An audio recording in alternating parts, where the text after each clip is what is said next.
অবরুদ্ধ গাজা উপত্যকায় 15 জন স্বাস্থ্যকর্মীকে গুলি করে হত্যা করেছে দখলদার ইসরায়েলি বাহিনী। গত 23 মার্চ দক্ষিণ গাজায় জরুরি বিভাগের ওই কর্মীদের হত্যা করা হয়।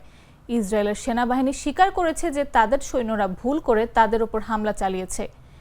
রাফার কাছে ফিলিস্তিনি রেড ক্রিসেন্ট সোসাইটির অ্যাম্বুলেন্স, জাতিসংঘের একটি গাড়ি এবং গাজার সিভিল ডিফেন্সের একটি অগ্নি নির্বাপক ট্রাকে গুলি চালানো হয়।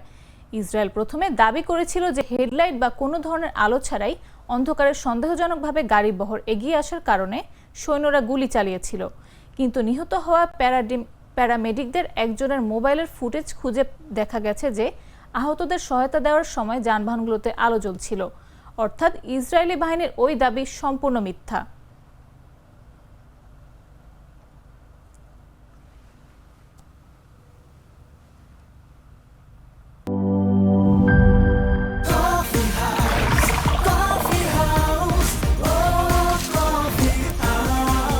কফি হাউস, প্রতি চুমুকে আড্ডা জমে।